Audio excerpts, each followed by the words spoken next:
Government is the problem. The American dream is dead. There is not a liberal America. Make America And a conservative America. great again. There is the United States of America. I solemnly swear that I will faithfully execute the office of President of the United States. Ask not what your country can do for you. So help me God. Ask what you can do for your country. Congratulations, Mr. President.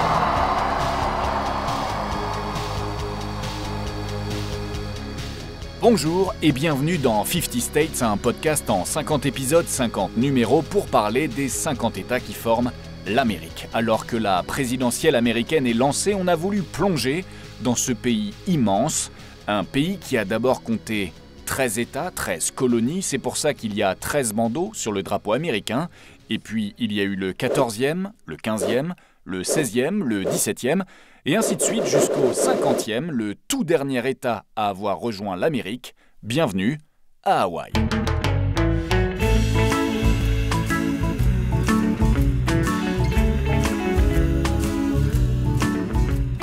Partir à Hawaï, c'est partir au bout du monde, puisque c'est l'endroit le plus isolé de la planète, le plus loin de tous les autres continents. Wow. Avec l'Alaska, Hawaï est également le seul État d'Amérique qui n'a aucune frontière avec le reste du pays. Bref, Hawaï, c'est un endroit unique.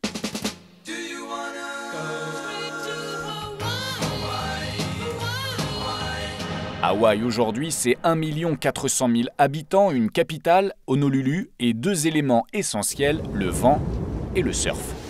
Probably best known of all wave riding sports is surfboarding. Here is a sport that is typically Hawaiian. Hawaï, c'est aussi une langue et des mots qu'on adore prononcer comme aloha pour dire bonjour et mahalo pour dire merci. Aloha! Hawaï, vu du ciel, ce sont des îles. Beaucoup d'îles, il y en a 8 principales sur lesquelles sont posés des volcans, beaucoup de volcans, 15 en tout. That's quite big. Certains de ces volcans sont encore actifs comme le Kilauea, d'autres sont au repos comme l'Haleakala. Haleakala en hawaïen, ça veut dire la maison du soleil. C'est là que, selon la légende, le demi-dieu Maui attrapa le soleil avec son lasso pour ralentir sa progression et permettre aux gens de faire sécher leurs affaires et de faire pousser leur culture. What can I say except you're welcome for the tides, the sun, the sky. Et comme Maui a ralenti le rythme du soleil, alors sans surprise, c'est là-bas qu'on peut voir et profiter du plus beau lever de soleil de la planète. À 3000 mètres d'altitude, au-dessus des nuages, le décor est époustouflant. C'est en tout cas l'avis de Mark Twain, pour qui le lever de soleil de l'Haleakala est le plus beau spectacle qu'il ait jamais vu. Sunset up here on top of Haleakala is magnificent. Politiquement, Hawaï, c'est une terre qui ne connaît pas vraiment le suspense et la tension des soirées électorales, puisque le suspense n'existe pas. Hawaï vote démocrate, point barre. NBC News can project Joe Biden is the winner of Hawaii's 4 electoral votes. Not a big surprise. C'est d'ailleurs avec un président démocrate qu'on va commencer ce podcast.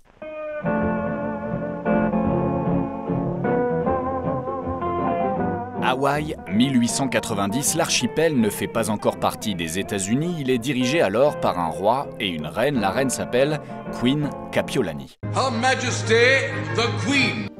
À son plus grand désespoir, elle n'a pas d'enfant. Chaque fois qu'elle est tombée enceinte, le résultat fut le même, des fausses couches. Pourtant, la reine porte haut le concept hawaïen d'Ohana, à savoir la famille. Ohana means family. Family means nobody gets left behind. Et elle va donc dédier sa vie et son règne à faire en sorte que les jeunes femmes hawaïennes puissent avoir un endroit sûr pour accoucher. Elle va donc faire construire une maternité qui porte encore son nom, la Kapiolani Maternity. Au départ, il n'y avait que 5 lits.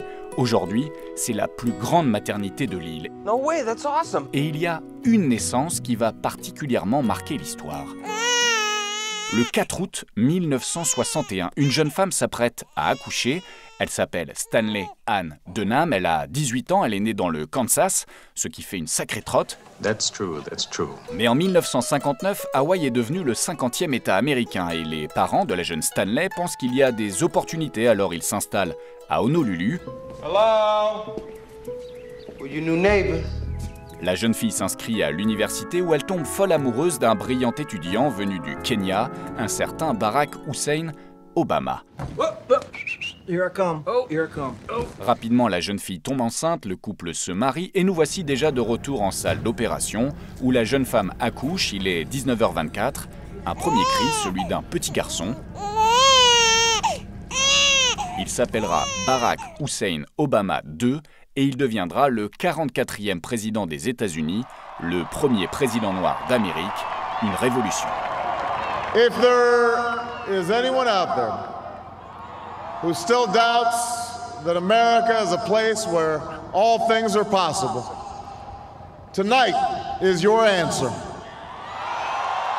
L'élection d'un président noir en Amérique ne passera pas chez tout le monde et notamment chez les birthers, un mouvement politique qui affirmera que Barack Obama a menti, qu'il n'est pas né à Hawaï, donc qu'il n'est pas né aux États-Unis, donc qu'il n'aurait jamais dû être président. Oh, really? Pendant ses premières années à la Maison-Blanche, Barack Obama est juste consterné par ce genre de propos qu'il balaye d'un revers de la main, mais la rumeur devient si tenace qu'il finira par être obligé de rendre public son certificat de naissance. Il va évidemment le faire à sa façon avec une blague collector à destination des médias conservateurs comme la chaîne Fox News qui avait largement relayé la thèse des birthers. The state of Hawaii released my official long-form birth certificate. Tonight, I'm prepared to go a step further. I am releasing my official birth video. I want to make clear to the Fox News table, that was a joke. Le doute n'est plus possible, Barack Obama est né à Hawaï, point final. D'ailleurs, chaque année, toute la famille Obama se rend dans la région d'Honolulu pour fêter Noël. Si vous avez envie d'un selfie avec les Obama, vous savez donc où aller, sur une île magnifique, Hawaï. A very, very merry, merry Christmas to you. Quand on parle d'Hawaï, forcément, on imagine des décors paradisiaques et on se dit que si ce n'était pas aussi loin, on y passerait bien le week-end. Le problème, c'est que c'est au bout du monde et que pour le week-end, ça fait un peu serré. On a coconut island, I'd like to be a castaway with you.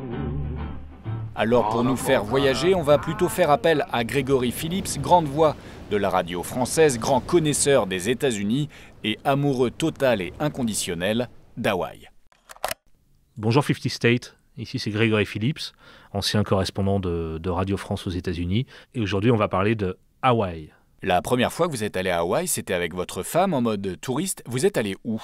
La première fois qu'on arrive à Hawaï, tu sais, il y a une centaine d'îles, je crois, il y en a 8 principales, et nous on avait choisi d'aller à Big Island, qui est l'île principale.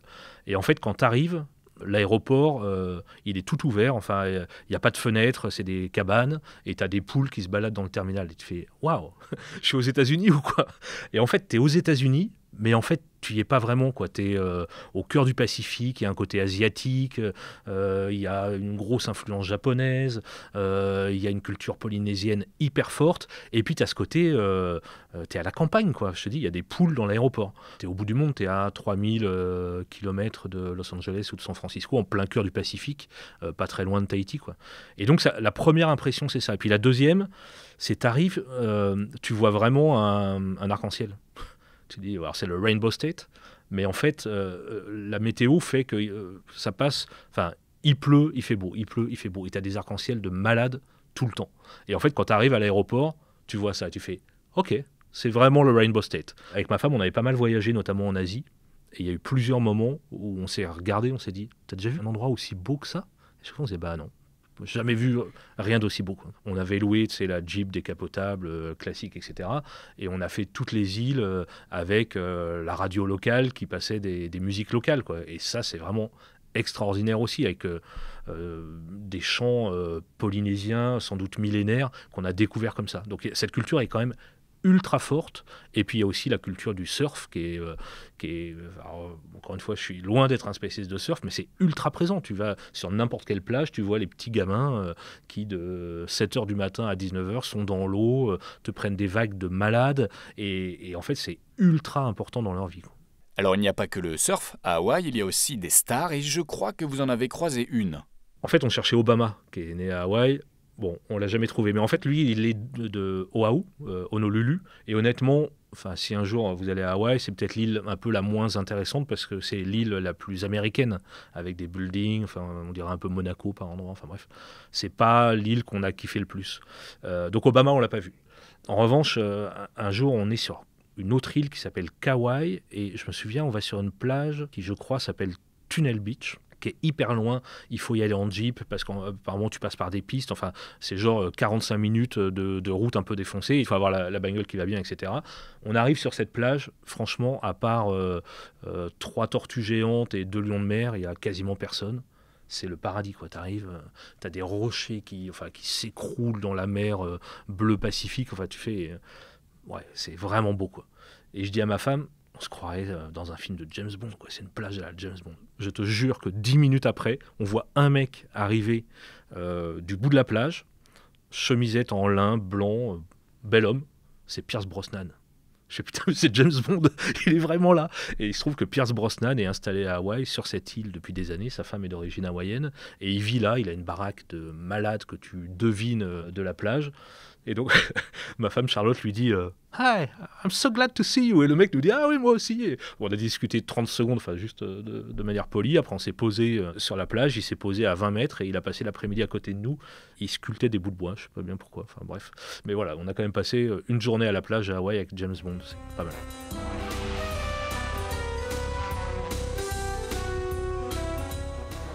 Pendant que certains imaginent James Bond en train de faire son footing sur la plage, rappelons ce qu'il vient d'être dit. L'île principale d'Hawaï, celle qui est la plus peuplée, s'appelle Oahu. C'est sur cette île qu'on trouve la capitale, Honolulu. C'est sur cette île qu'on trouve la plage de Waikiki, la zone la plus touristique d'Hawaï, avec ses restos, ses nightclubs et ses planches de surf qui partent en permanence défier les vagues du Pacifique. What comes to your mind is not heaven. It is Hawaii. C'est aussi sur cette île d'Oahu qu'on trouve une jolie baie que les anciens appelaient Waimomi, qu'on pourrait traduire par eau à perles. The pearl.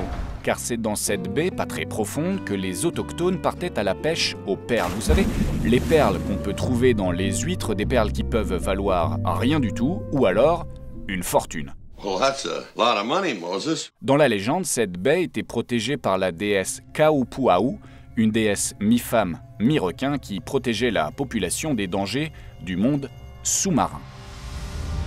Me protect you. En 1875, les Américains signent un traité avec le roi. Le deal est le suivant. Hawaï pourra exporter tout son sucre aux États-Unis sans aucune taxe, aucun droit de douane. Mahalo. En échange, les investissements US à Hawaï seront facilités. Thank you. Quelques années plus tard, on va même permettre à l'armée américaine de se déployer à Waimomi. Wait, what? Vous savez, la région avec des perles. Et puisqu'il s'agit d'une baie avec des perles, les Américains l'appelleront la baie des perles. Traduction, Pearl Harbor. Oh, that's why, okay. Pearl Harbor, entré dans l'histoire le 7 août 1941 quand l'Empire du Japon bombarde et pulvérise la flotte américaine. Bilan 2800 morts, l'Amérique frappée, l'Amérique sidérée, mais l'Amérique prête à contre-attaquer. Yesterday, December 7th, 1941, a date which will live in infamy. Après Pearl Harbor, le président Franklin Delano Roosevelt tape du poing sur la table, envoie ses Marines dans le conflit et change le cours de la guerre. Aujourd'hui, Pearl Harbor se visite, c'est un parc national, mais pas seulement. Les bateaux et les soldats ne sont pas là juste pour faire mignon et pour faire des selfies. Say cheese. Pearl Harbor reste une base militaire active et elle n'est pas la seule.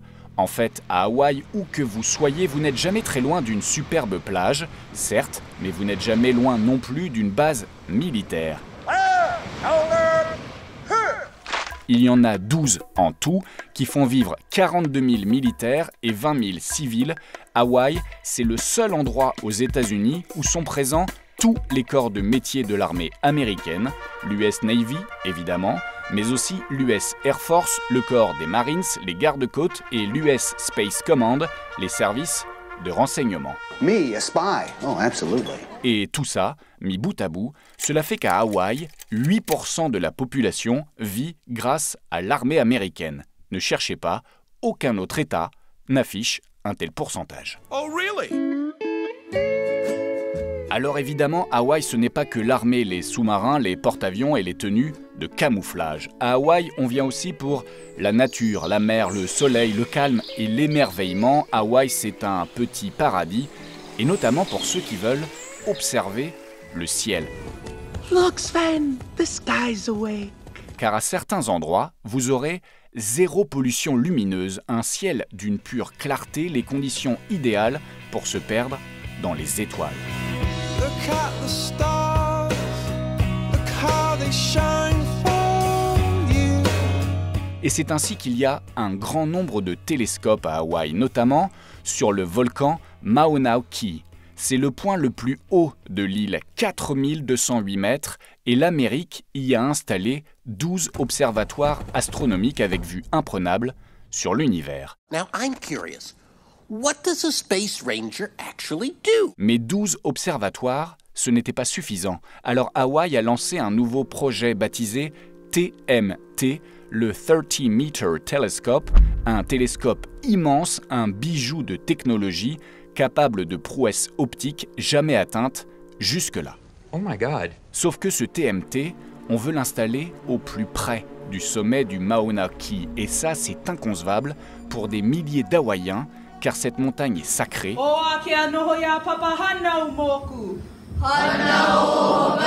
Des cérémonies religieuses s'y tiennent encore. Sur ce site, on vénère le dieu Wakea, le dieu du ciel. C'est donc un lieu hors du commun et il est hors de question de laisser les pelleteuses et les scientifiques installer un télescope géant qui va défigurer l'endroit.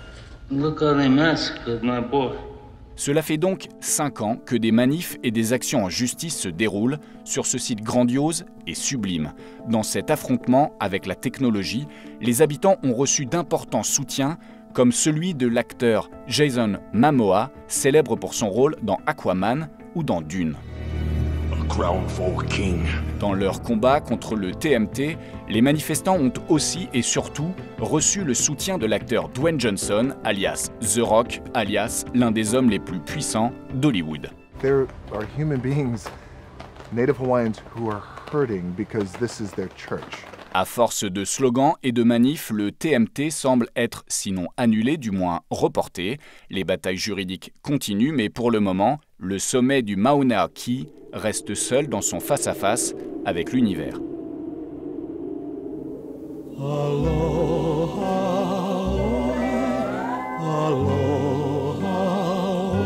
vient de parler des dieux, on va maintenant parler des rois. Les rois aux États-Unis, c'est pas vraiment le délire. On peut même dire que le pays s'est construit en opposition à la monarchie.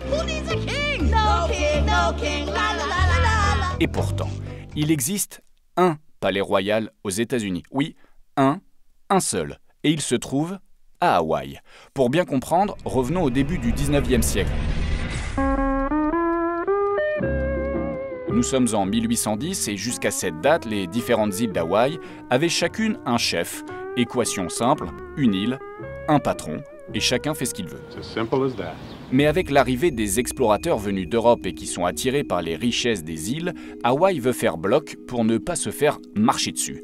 Et c'est là qu'un certain Kamehameha va prendre les choses en main. Il convainc toutes les îles de faire corps et de s'unir. On est en 1810, le royaume d'Hawaï est né. Kamehameha devient le premier roi et après lui, on aura Kamehameha II, Kamehameha III, Kamehameha IV, Kamehameha V. C'est d'ailleurs ce dernier qui fera construire un imposant palais, le palais Iolani, ça veut dire faucon royal en hawaïen, un palais qui se visite encore aujourd'hui. Iolani Palace reminds us that Hawaiians once had their own kingdom. Il est situé à Honolulu sur King Street, la rue du Roi, évidemment. Le palais Iolani, c'est 2 étages accessibles au grand public, 10 grandes pièces, parmi lesquelles la bibliothèque, la dining room, la music room, la chambre de Sa Majesté, la salle du trône et évidemment la boutique Souvenir. Parce que oui, les rois et les couronnes, c'est mignon, mais tout ça c'est du passé, sauf pour certains nostalgiques qui continuent de temps en temps de manifester pour le retour de la monarchie et pour l'indépendance de l'île. En 2022, ils étaient plusieurs centaines dans les rues d'Honolulu en tenue d'époque. On les prend en photo, mais on les prend pas trop au sérieux. Hawaï, hors des États-Unis, c'est impensable. Have you lost your mind? Et donc, comme tous les autres États, les Hawaïens iront voter pour 2024. Pas besoin d'être un expert pour vous dire que Joe Biden n'a aucun souci à se faire. Hawaï votera pour lui. Thanks, Hawaii. Mais il ne suffira pas de remporter Hawaï pour conserver la Maison-Blanche, les États-Unis. C'est 50 États que vous pourrez bientôt découvrir dans un nouveau numéro de 50 States.